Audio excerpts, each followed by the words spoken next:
So I just want to welcome everyone back to this third session for this Life on the Breadline End of Project conference. I'm delighted to introduce Robert Beckford, who's a researcher on this particular project, but who is also holds an appointment at the Queen's Foundation in Birmingham, where he's Professor of Black Theology at the Centre for Black Theology. He's well and widely known for the breadth of his theological engagement, not only through books, but also films and more recently drama and music production. Robert, I'm going to hand straight over to you after I've just called out the title of your talk, which is God Don't Like Poverty, Black Church, Black Theology and Austerity. So thank you very much, Peter, and thank you everybody for attending this session. Okay, let's kick off. Well, I'm hoping to read through this presentation in 30 minutes, which should give us 15 minutes for questions afterwards. In 2020, as part of my research for the Life on the Breadline project, I interviewed Elaine Bowes, the marketing director for the Pentecostal Credit Union. My first question, how has austerity impacted the work of the Pentecostal Credit Union in the Black Caribbean community, was met with a remarkable answer. That managed, well, my parents actually managed the credit union before, was, you know, we always had a lot of money, actually.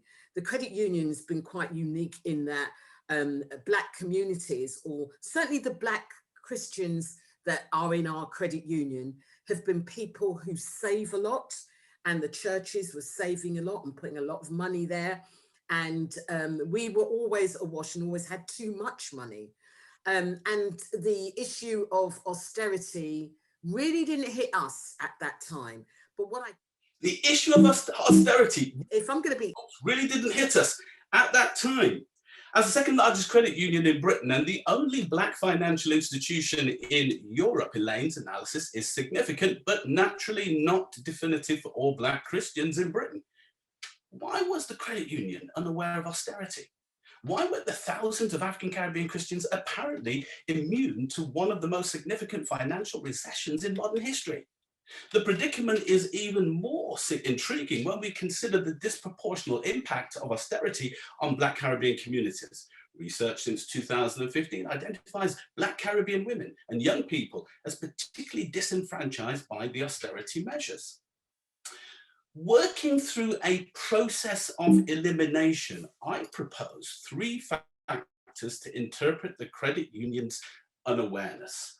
These factors do additional work. They disrupt traditional definitions of austerity and embellish mainstream analysis of faith-based responses to austerity. So let's work through some of the improbable explanations. First, that the credit union members consist the slice of the super rich, the 1% who geographer Danny Dorling says have quadrupled their wealth since 2008.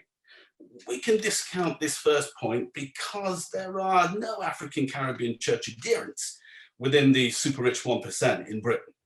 Also to be ignored is the notion that Elaine is disconscious, that is uncritical and aware of the socioeconomic realities of her clients. On the contrary, her decades of experience and success as a financial planner erases the accusation of ignorance. The final matter to contend with is that the contributors to the credit union are located within the thin layer of the Black middle class that Marvin McNichol identifies as the driving force in Black Atlantic Christianity. Not so. The credit union's membership comes from a variety of socioeconomic backgrounds, from low-income single-parent families, public sector workers to professionals and entrepreneurs. Only since the death of George Floyd has the union's traditional base been swelled by wealthier Black investors seeking to support Black finance. The credit union is not a hub for a Black Christian petit bourgeois. To decipher the austerity consciousness of the credit union and its membership, we must engage in a diachronic and synchronic analysis. A diachronic analysis contextualizes austerity as a feature of Caribbean coloniality. A synchronic analysis, by contrast, facilitates a situational examination of the theopraxis of African Caribbean congregations. Three interpretive factors explain Elaine's comments. And just to reiterate, I'm not attempting to prove or disprove Elaine's statement, but to unveil what feminist theologian Catherine Keller terms the counter-apocalyptic, a vision of the workings of the world that disrupt our reading of history, culture, and theology. The three factors are historical austerity, African Caribbean Protestant work ethic, and kincraft. So let's begin with historical austerity. There is no one definition of austerity, but a common economic thread is the reduction of public expenditure to meet the microeconomic goals of a nation. But this definition does not capture effect or historicity. To present a more holistic definition of austerity, I suggest an addendum. First, that austerity has material consequences, and definitions must reflect its violence. As Cooper and White point out, austerity measures are never neutral. They have adverse, asymmetrical, racialized, gendered, and classed effect. The second addendum is historical. That is, it is misleading to make the starting point for austerity 2010. There have been other government austerities which have had a lasting impact. Furthermore, if we historicize British history, as Stuart Hall suggests, by incorporating the history overseas into British history, then austerity can be reimagined and redefined as a colonial and post-colonial practice. If we redefine austerity then as targeted government reduction in spending over time that disproportionately impacts minority groups, then this broader definition makes legible a historical austerity and a distinctive African Caribbean response. For the Caribbean diaspora, the present austerity is a reconfiguration of historical austerities, that is, austerity recomposed within the differing alterity of colonial and post-colonial societies to directly or indirectly impoverish Black bodies. Historical austerity circumscribes 400 years of economic exploitation and insecurity. The genesis of historical austerity is slavery's racial capitalism. As Hilary Beckles details in Britain's Black Debt, slavery's racial capitalism was an industrial scale exploitation of Black bodies. Economic exploitation did not result in economic uplift. As Trevor Bernard shows in his study of slave economies, despite countries like Jamaica being exceptionally rich in the 18th century, the wealth of Caribbean islands was in the hands of a minute white elite. The rest of the population, especially the enslaved, lived on the precipice of subsistence. But it doesn't end there. Slavery's racial capitalism is reconfigured in the wage labor exploitation in the post-slave economy. As Richard Hart notes in his history of early 20th century Caribbean, British colonial extraction of national resources, oil in Trinidad, sugar in Jamaica, made little provision for the social care of colonial subjects. This colonial austerity precipitated social unrest and the founding of the movements for national independence across the region. Austerity and coloniality are symbiotic. Even the British government gestures towards coloniality's axis of disempowerment in its report into the social conditions in the West Indies, the Moyne Report of 1954. The Moyne Report makes a really important analysis of wage labor deflation in the Caribbean. I have a personal family story about this. My great-great-grandfather, who came out of enslavement, was paid the same rate per day as my grandfather was being paid in the early 1920s. So literally almost 100 years of time passed and no improvement in pay or conditions. After Windrush and the arrival of colonial citizens to Britain in the post-war years leads to another reconfiguration of historical austerity, a domestic austerity by proxy of racialized oppression, or what Sivanandan terms domestic neocolonialism. Research by Winston James and Clive Harris in the 1990s, and more recently by Kenyatta Perry, insurrects the subjugated histories of a deliberate covert government practices in employment, housing and education, the criminal justice system, which radically impacted the capacity of African Caribbean flourishing in post-war Britain. Under the 30 Years' Rule, they went through all the papers from the cabinet papers from the 1950s, first Winston James, Clyde Harris, later Kenya Perry, just to show how there was a real covert attempt to ensure that black labour was going to have a place, but a subsection within the working class and no more, despite people's qualifications that they may have taken with them from the Caribbean. Historical austerity has two primary outcomes in African Caribbean Christian culture. The first is a fierce tradition of independence and self-sufficiency. Black Christianity is on one level of level of independence aligned to the Black Power and Black radical traditions in the Black Atlantic. The second outcome is a focus on personal behavior rather than liberal structural antidotes to Black suffering. Let me explain. If the state is problematic, as in Revelations 13, rather than an authoritative or divinely ordained institution, as in Romans 13, then a legitimate strategy is to empower individuals, then advocate for structural change. You see, Black Christianity shares the Black pessimism regarding the state that we find within critical race theory. A good example of this approach is found in the visual research project Swords into Plowshares, which we completed as part of the Life on the Breadline project. It makes legible personal behavioralism as a dominant response to historical austerity. One of the interviews I want to play you a snippet from here, Albert Anderson talking about his project in Birmingham to engage young men in the age of austerity who are considered, quote, hard to reach. But notice the language of how they go about engaging with them within this financial context.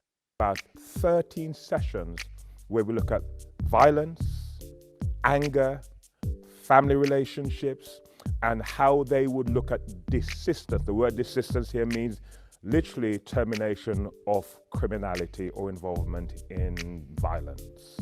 I describe my work as an enabler, as a befriender, as someone who comes alongside young men, young women who are broken, marginalized, vilified, all the negative stereotyping, and I go alongside them and I walk with them. There's something called an outcome star, which is a model that we use to say, you meet the person where they are first. Some of them will need their hands held.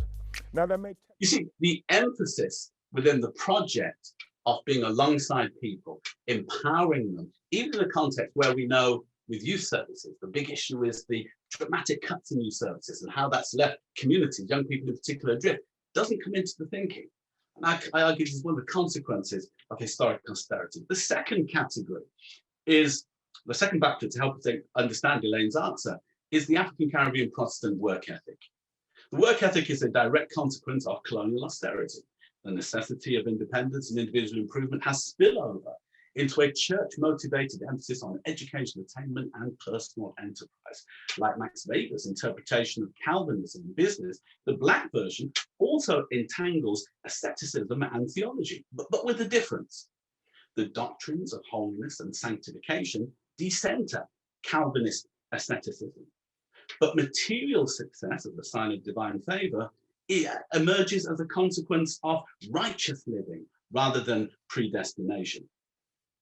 The African Caribbean Protestant work ethic has complex theological underpinnings and sociological moorings. Glory. Glory. The theological legitimation by osmosis occurs in the late 1980s and early 90s with the advent of satellite televangelism and the promotion of prosperity doctrines. It's a classic. Brother Keith, say that to me again, what the Lord said to you about receiving. Would you hand him a microphone, please? You got one there? That we were discussing right before we came out. Yes, sir.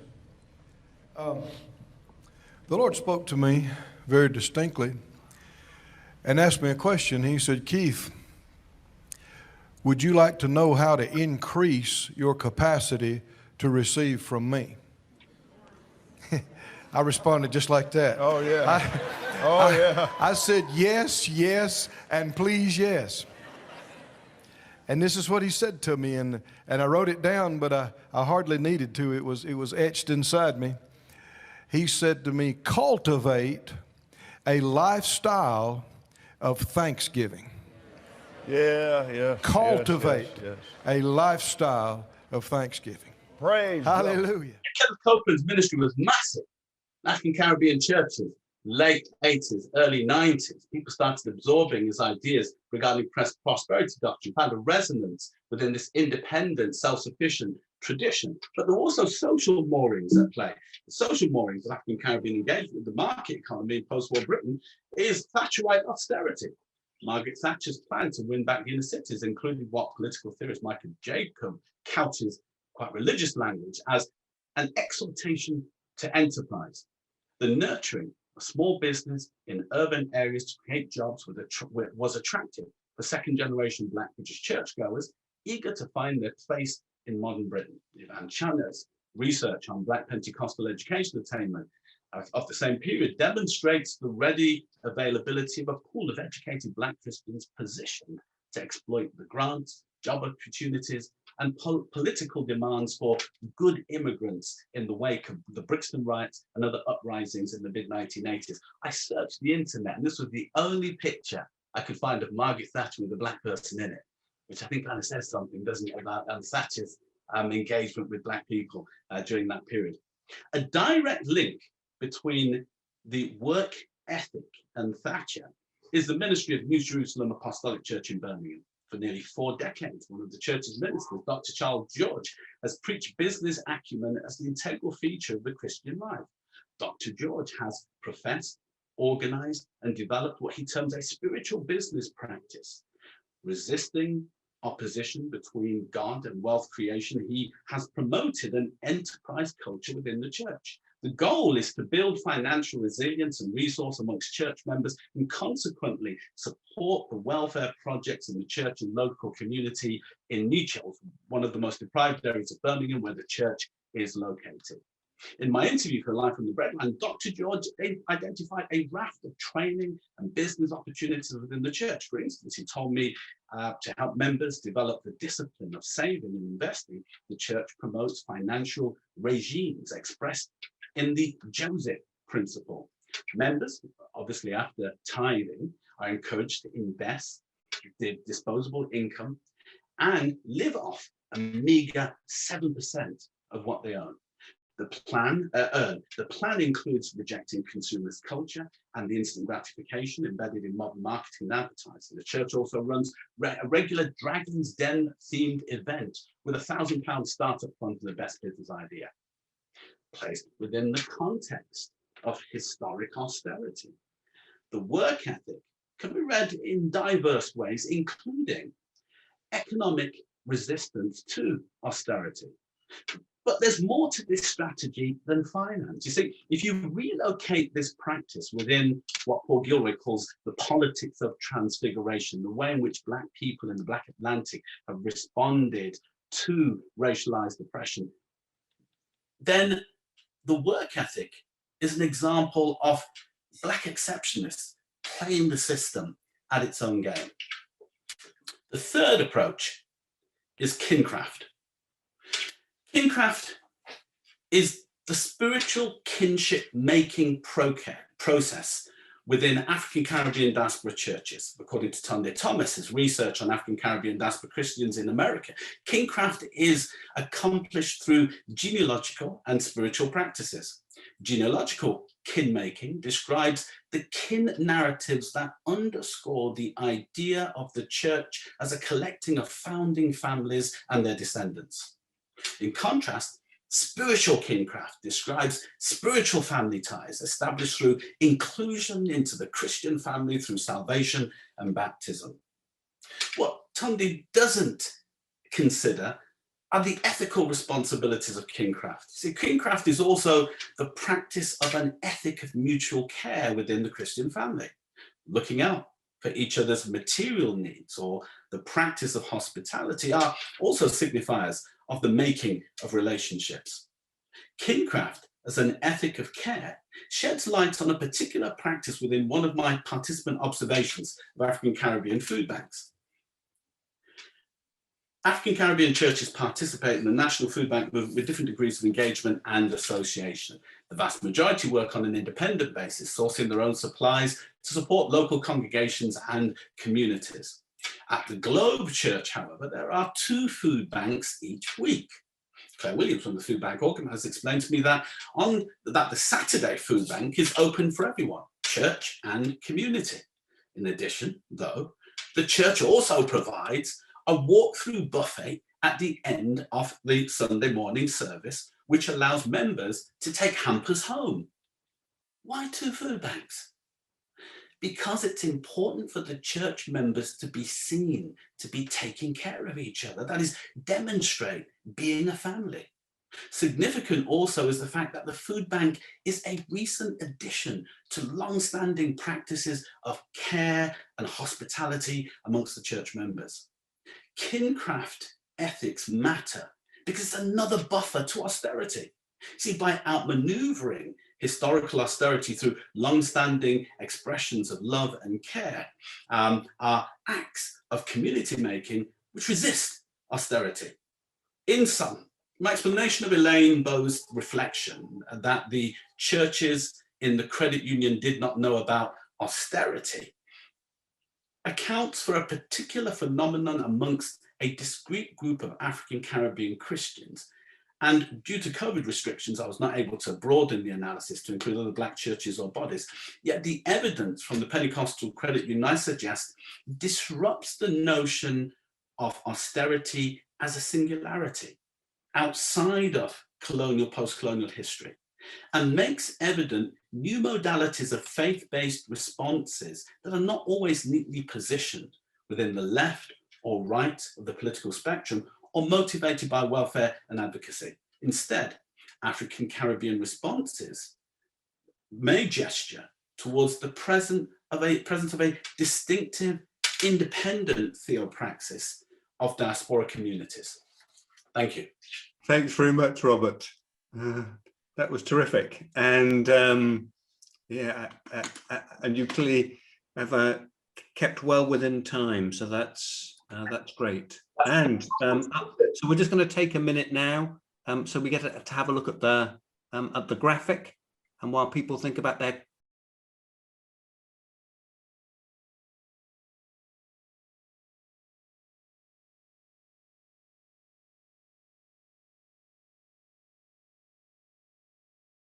So I suggest that we move to questions now. So Robert, the first one is asking a question about whether you've arrived at an ultimate conclusion regarding the Black church and austerity. Yeah, in a nutshell, I would say that it's relatively austerity proof.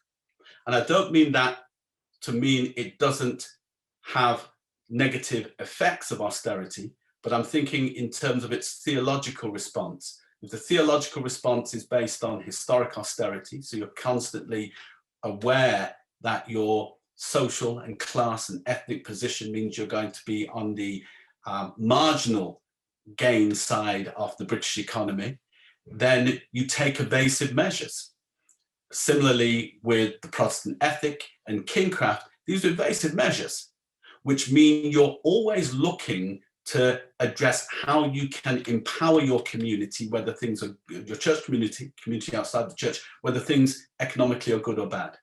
And so that's why I think there is a certain kind of resilience, which makes them austerity proof. And that's why the language of austerity wasn't known to the credit union. They're actively engaged from Windrush through to the present, many of these congregations, to alleviate addressing issues of poverty, and having a slightly different notion of poverty as well, which we may touch on later on or tomorrow. Okay, brilliant, thanks. So one here from Chris about, if austerity is never neutral, and clearly you're making exactly that point. So he's got a question about how the church should respond. I don't know if that's a reference precisely to the diaspora church that you're referencing or not, but anyway. Yeah, I think that's a really good question. I think there are two sides to it. I think in terms of the church response, in terms of mainstream response, then they have to ask the question about their complicity with historical austerity.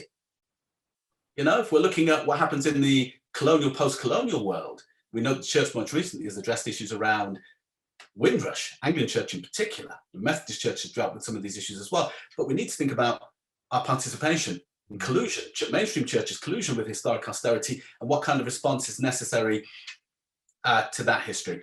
Second thing, in terms of looking at inside of Black churches, I think the critical issue is whether or not advocacy can become a component of this approach to addressing austerity, because that's what's missing, a commitment to addressing, representing communities, addressing the structural issues, a smaller component within all of the organizations that I looked at. And in the film that I'm going to show tomorrow, you'll see that even groups working with young people at risk during austerity are averse to addressing structural issues. So that's what needs to be done if you want these communities to engage with the bigger picture. Another approach is simply to fund these churches directly, because they've got a handle on how to deal with impoverishment, structural impoverishment, and have a handle that goes, you know, way back in terms of history, but also quite a sophisticated approach based on the current crises facing Black communities. So I think there are important questions for policymakers, maybe funding these churches directly, or trying to get them on board with advocacy projects. The advocacy project one hasn't worked out well. That's why they're often not at the table, because there are these other dynamics at play. So it might be, I think that working with where they're at becomes it's foregrounded. Okay, thanks, Robert. First of all, I suppose it's a question about definitions of Black church, and what about people of colour in mixed congregations and the sorts of theology that applies there? You need to speak to Auntie Reddy about that. I'm interested in people of the African Caribbean diaspora who have chosen to remain in context dominated by Black leadership. I think there's a certain political, theological, and cultural dynamic behind that is often under-investigated.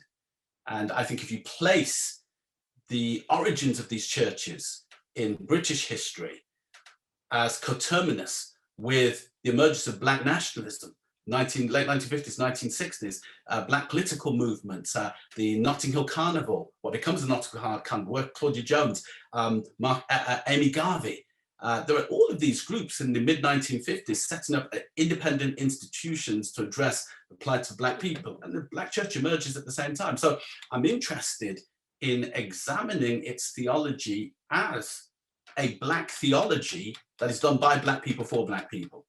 Very few spaces in British political history, British cultural life, British theological life, where that reality remains. So I'm interested in eking that out and examine it before these churches disappear. I'm not saying the other context isn't important, but there are people who are doing work. We're speaking into that situation.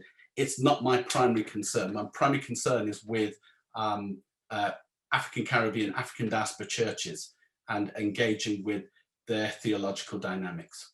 That leads us brilliantly into the next question, Robert, which is about the Black Lives Matter movement. Yeah, and kind of, you know, what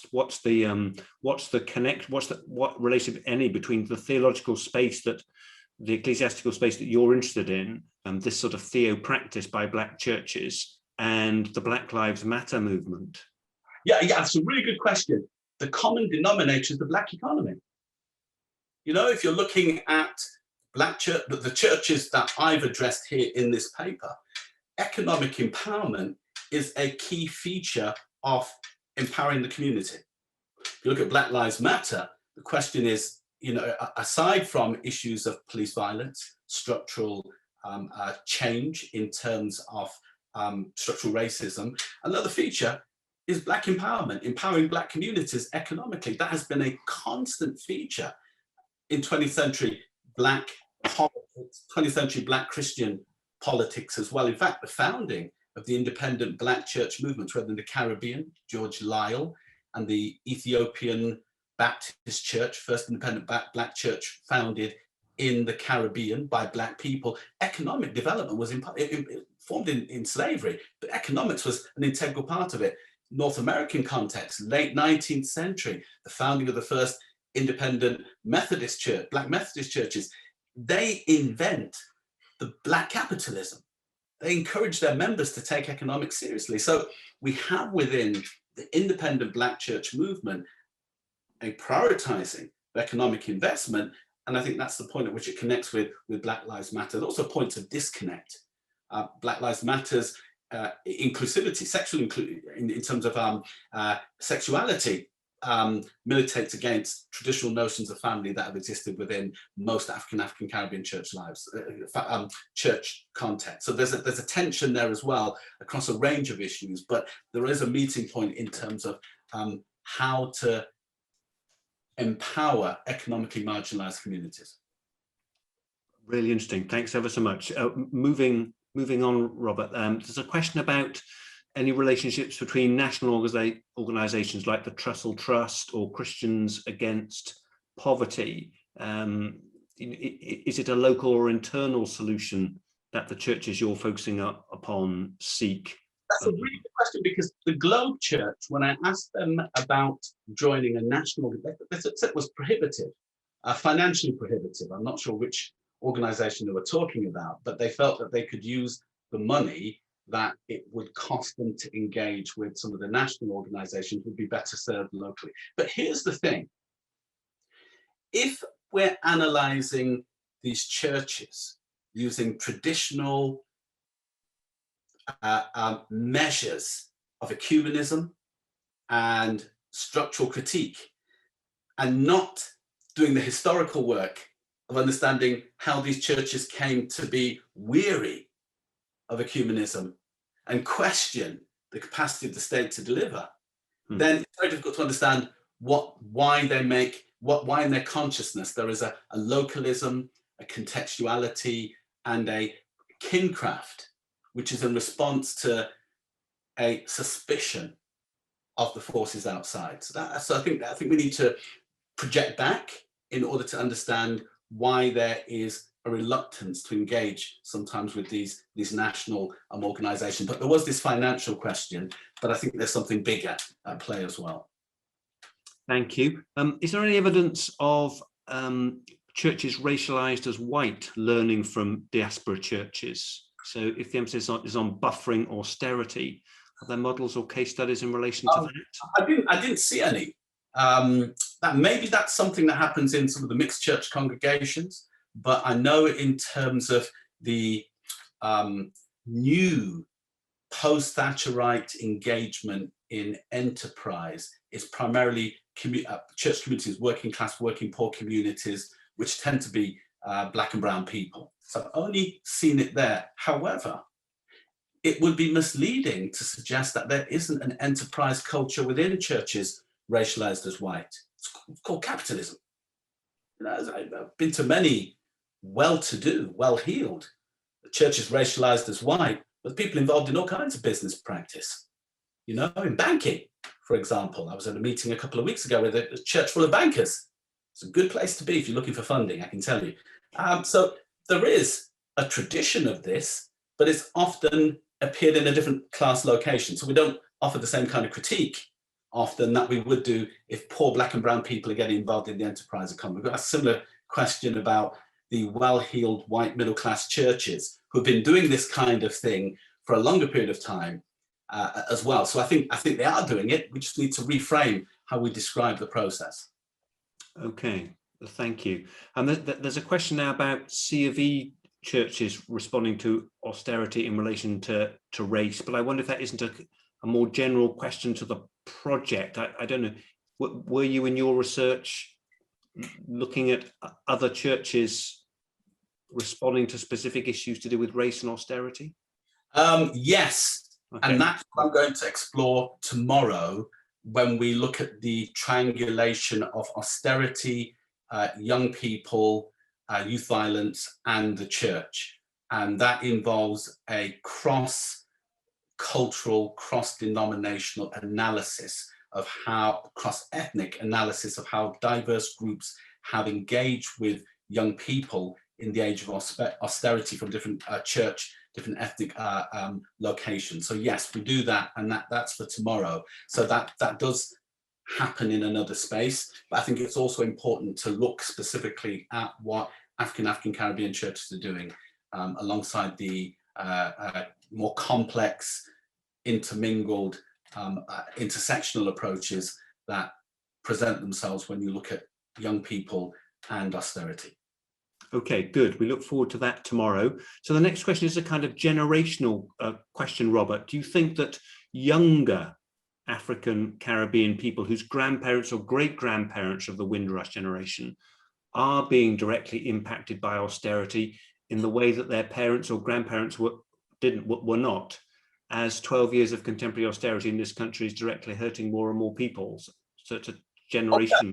Completely. I think there are two things at play. I think some of the survival skills that within the older generation have been lost just because the young people are choosing not to attend these churches or attending not to go to church. So a lot of the skills that of survival, the communal self-help, a lot of the discourse and language that goes to producing that kind of action is being neglected. So I think there's a problem there, and that may lead to some younger people, therefore, outside of the church, not getting the benefits of what's happening inside of the church. So yes, I think that there is that danger in terms of different generations. However, there is also a secular counterpart to what's happening in these churches, and the secular counterpart works with young people. So in the same way the church might talk about partner and communal savings, young people outside the church are talking about side hustle, and having different forms of income streams. So there is a kind of not equivalent, there is a similar kind of communal economic development, but taken outside of the church, developing outside of Black churches amongst some of its young people. So yeah, those two things, I think, the skills are being lost, but there is an equivalent of sorts that operates outside of the church. Really interesting, thank you. So the next one is about, you mentioned having a pessimistic view of the state. So to say something more about that and how this contrasts to more benign assumptions in the white query church. Sure. That if we win the argument for social justice, the state will be a positive force for good. Yeah. And how does that relate to the sort of self-organizing and empowerment that's going on in these diaspora churches? That's a really good point. There are two traditions in Black Atlantic culture: Black optimism tradition, Black pessimism tradition, and obviously shades of this in between. Black optimism tradition believes that Black people can compete and succeed in the West. It's there in the early work of W.E.B. Du Bois, The Talented Tenth, and the discourse on Black uplift in North America, racial pride, Marcus Garvey. There's also a Black pessimism school. The interesting thing about W.E.B. Du Bois, most important African-American intellectual in the 20th century, is he skipped ship. He leaves for Ghana in the 1950s, and his leaving speech is Black pessimism. He says, as long as Black people remain in the West, your lives are going to be hell. It's going to be terrible. But bon voyage, I go to Ghana and I set no date for return. So these two traditions are present in the life of W.B. Du Bois. Black pessimism then says that Black people can flourish, but they have to flourish independently and work communally, because ultimately the state isn't going to give them justice. And I think a contemporary version of that is critical race theory. One variant of critical race theory is very negative, in fact, very much of it, very negative about the ability of deconstructing white supremacy, dealing with structural evil. Instead, it offers alternatives: Black empowerment, Black economic development, building capacity to resist what seems to be a state that won't have the capacity to invest and empower them. Why believe that? What are the implications of that? Well, so why believe that? Because even when the left has been in power, it's disenfranchised Black people. So who do you turn to? You have to look to yourself. You have to develop these alternative networks, because you can't rely on either right of center, left of center, or middle center governments or states to really do justice.